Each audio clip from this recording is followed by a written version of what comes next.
To understand the mind of the Muhammadan suicide bomber, one has to study the Quran and Ahadith that are actually the sources of this satanic method of terror.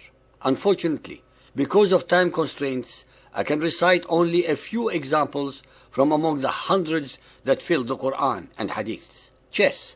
Sahih Muslim Hadith 5612, narrated by Buraidah ibn al-Hasib. Allah's Apostle said, "He who played chess is like one who dyed his hand with the flesh and blood of swine." Singing and musical instruments. Ahmad, al-Bukhari and Muslim record that Aisha said, Abu Bakr entered upon us on the day of Eid, and there were some slave girls who were singing. Abu Bakr shouted, "Slaves of Allah, you play the pipes of the Satan." He said it 3 times. Sahih Bukhari Hadith 7.494b, narrated by Abu Amir, that he heard the Prophet saying, "From among my followers there will be some people who will consider illegal sexual intercourse, the wearing of silk, the drinking of alcoholic drinks, and the use of musical instruments as lawful. And Allah will transform the rest of them into monkeys and pigs, and they will remain so till the day of resurrection." Bells. Sahih Muslim Hadith 5279, narrated by Abu Huraira. Allah's Messenger said, "The bell is the musical instrument of the Satan." Sahih al-Bukhari Hadith 4.438, narrated by Aisha. Al-Harith bin Hisham asked the Prophet, "How does the divine inspiration come to you?" He replied, "In all these ways. The angel sometimes comes to me with a voice which resembles the sound of a ringing bell. And when this state abandons me, I remember what the angel has said, and this type of divine inspiration is the hardest one on me. And the angel sometimes comes to me in the shape of a man and talks to me, and I understand and remember what he says. If bells are the musical instruments of Satan, and Muhammad asserts that he received his revelations and inspirations by a voice resembling the ringing of bells, then it must have been Satan and not Gabriel who was revealing to him the verses of the Quran. This can explain very clearly all the anomalies, inconsistencies, and abnormalities of the Quran vis-à-vis the biblical originals. Wine and intoxicants. Al-Baqarah 2.219. They asked thee concerning wine, khamr, and gambling, maisir. Say, in them is great sin and some benefit for men, but the sin is greater than the benefit. Al-Ma'idah 5.90. O ye who believe, intoxicants and gamblings are an abomination of Satan's handiwork. Eschew such abomination that you may prosper. Sahih Bukhari 7.481, narrated by Ibn Umar. Allah's Apostle said, "Whoever drinks alcoholic drinks, khamr, in this world, and does not repent before dying, will be deprived of it in the hereafter." Muhammad makes it very clear that the subject of wine, khamr, that he is referring to is the same on earth as it is in the hereafter. Hence, it has to be the exact same intoxicating wine, especially since he did not specify that it is not.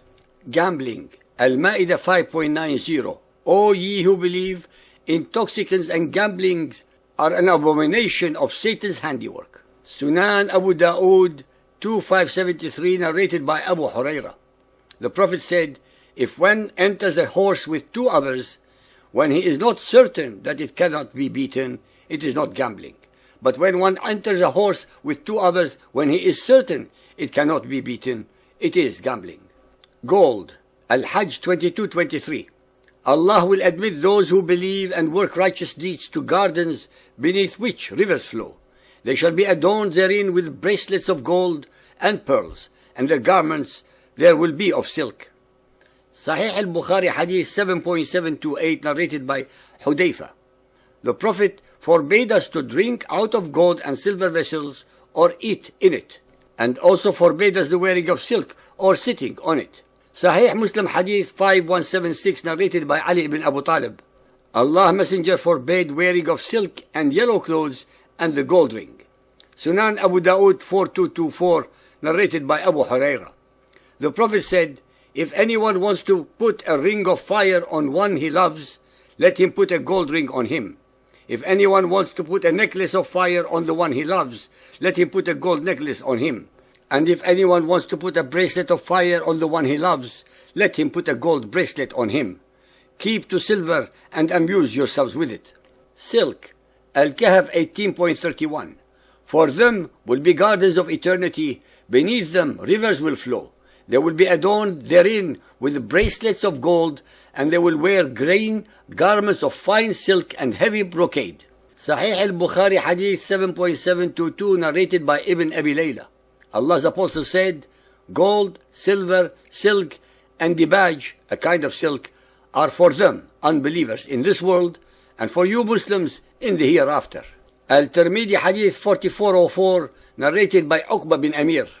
Allah's Messenger used to restrain people who adorn themselves and wore silk, saying, if you want the adornment and silk of paradise, do not wear them in this world. Poetry and poets.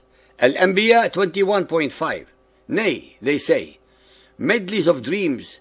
Nay, he is but a poet. Let him then bring us a sign like the ones that were sent to prophets of old. Al-Saffat 37.36. And say, what? Shall we give up our gods for the sake of a poet possessed? Sahih al-Bukhari Hadith 8.176, narrated by Abu Hurairah. Allah's Apostle said, it is better for any one of you that the inside of his body be filled with pus, which may consume his body, than it be filled with poetry. Pictures and paintings. Sahih al-Bukhari Hadith 7.834, narrated by Muslim. I heard Abdullah saying that he heard the Prophet saying, the people who will receive the severest punishment from Allah will be the picture makers. Sunan of Abu Dawud Hadith 227, narrated by Ali bin Abu Talib. The Prophet said, angels do not enter the house where there is a picture, or a dog, or a person who is sexually defiled. The listener should not by now be surprised at all for such behavior, having heard all the above prohibitions. Muhammad mandated these onerous and unwarranted prohibitions only while his followers are alive. All these prohibitions are not only lifted when they are dead, but his dead followers are promised even greater rewards than these that they could ever attain in life on this miserable earth. If one abides by all these prohibitions, the only purpose for the existence of the followers of Muhammad would be abject groveling to Allah and warmongering all of one's life.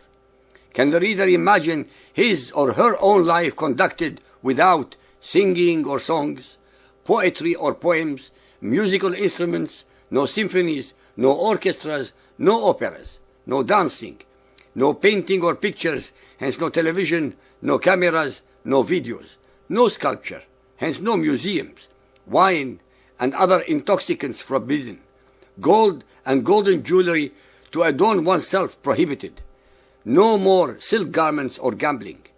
Muhammadan Islam is bereft of any joy, no fun, no pleasures except for unrelenting praying and dying for the cause of Allah. The suicide bombings, the hate-mongering displays, the depraved indifference to human life, the warmongering characteristics, the interminable visual displays of Muhammadans holding their holy book, the Quran, in one hand, and bombs, guns, and daggers in the other, are all symptoms of a disease propagated by a virulent virus called the Quran.